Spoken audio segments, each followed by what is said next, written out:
Regular people are becoming millionaires every single day, and the Roth IRA is a major reason for that.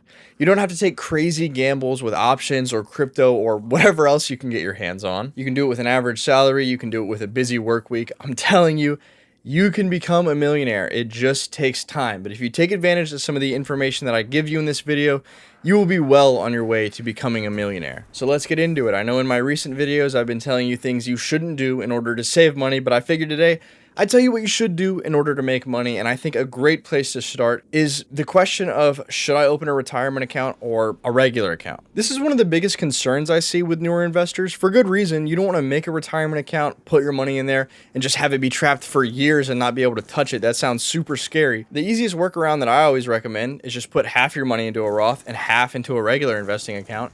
But if you didn't want to do that, the Roth actually solves all these problems. Compared to traditional retirement accounts, the Roth is easily the most flexible, and you can withdraw your contributions at any time for any reason completely tax-free. So let's say you max it out this year at $7,500, and then next year it grows to $10K. That's really good. But for whatever catastrophic reason, you need to take money out. You can take that $7,500 out completely penalty-free. It's all yours. And if anything, that's cool because you still have $2,500 in there making its own money. But if you still needed that $2,500, you can take that out as well. But that's where the penalties start happening. You'd get taxed on that. And overall, it's just not efficient. It's not ideal. So to circle back, I know it can feel scary locking your money away in a retirement account. But at the end of the day, the money is still yours, and with the advantages that the Roth gives you, it's very well worth it. With that out of the way, I know I jumped ahead a little bit, but now we can get into what the Roth actually is and what the advantages are. I've been saying for a long time that the Roth is the GOAT retirement account, and I think a lot of people would agree with me. The hallmark of the Roth is that it's tax advantaged, and what this means is over time you put money in year after year, and all that money that you put in is already taxed, but whenever you're ready to retire, all of that money is completely tax-free. You don't owe it to anybody. You don't have to guess how much you're going to have left over. It's really a great tool. And chances are, whenever you're older, you're going to be in a higher tax bracket. Do you expect to make more money over the course of your life? Yes?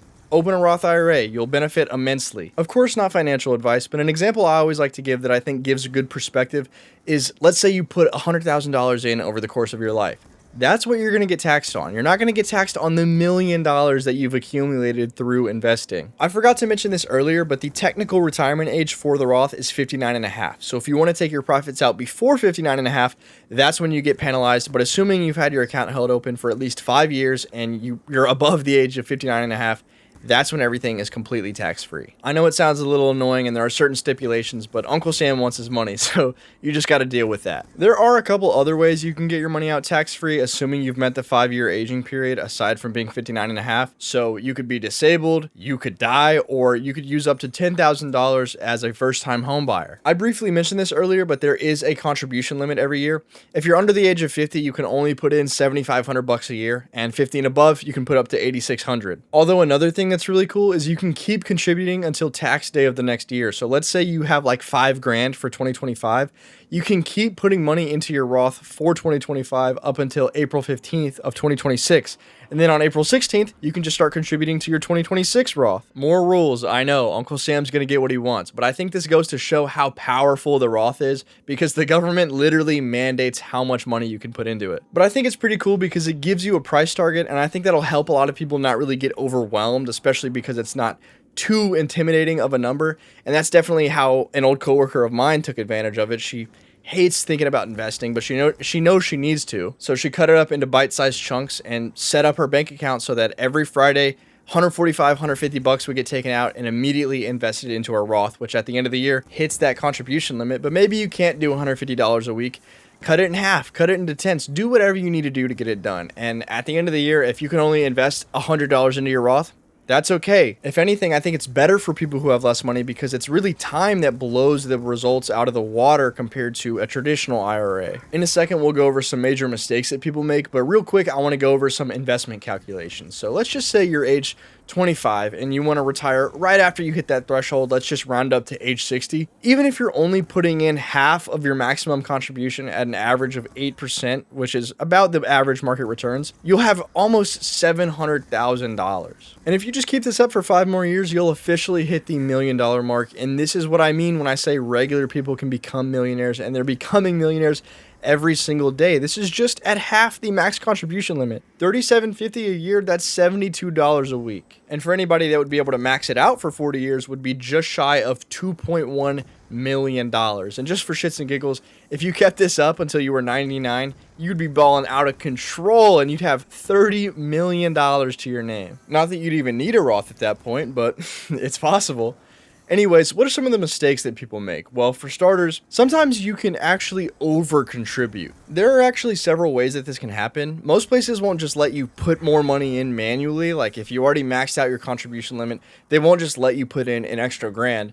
But if you had some type of reoccurring investment set up, usually that can actually go through. If this ends up happening and it pushes you over your contribution limit, you can be taxed on the excess. And of course, that's not the only way that this can happen. You can also open up as many Roths as you want. You can have a Roth with Fidelity, you can have a Roth with Vanguard, Schwab, whatever you want. You can max out all of them. Now, this is not a good idea at all, but it's possible. This is not a loophole. Please don't do this, because just like the last scenario, all of this excess can face a tax penalty. The first two mistakes were easier to control, but it gets tricky whenever you hit a certain income threshold. Here are the income and contribution limits, and believe it or not, some people do make enough money to where they physically, legally cannot contribute to a Roth. We'll talk about a loophole for this in a second, but some people come across some very tricky situations, and I actually was reading a Reddit post while doing research for this video, and someone got a very large raise and didn't know what the hell to do. My bad, it was a bonus, but at this point, all he can really do is withdraw the excess, and if it turns out that he ends up making this much money consistently, then he can't really normally contribute to a Roth anymore. He can still keep his Roth, but he can't do it the traditional way. And again, we'll talk about that in a second, but by far the most major mistake people make whenever they set up a Roth is not actually investing their money. I made this mistake. It feels like everyone else makes this mistake, and it can cost you years of investing and compounding. I first set up my Roth years ago whenever I worked at Chick-fil-A, and I was only investing either $100 a month or $100 a paycheck, I can't remember. But regardless, it didn't last that long, and I only got up to about $600 for whatever reason. I don't know what I did. But I never actually did anything with it, and years later, I've only made $2. And I have another Roth somewhere else. I've just been too lazy to actually convert this. But this money's just been sitting here doing nothing. If anything, it's actually lost value due to inflation, but this is what I'm saying. The Roth isn't the investment. The Roth is the investment vehicle. It's the umbrella that holds your investments. So you set up a Roth and put money in. Now you need to choose where that money goes inside of the Roth. If you're younger, I would recommend something like QQQ with maybe a small portion of your portfolio allocated to something like SCHD. I think that gives a good amount of diversity.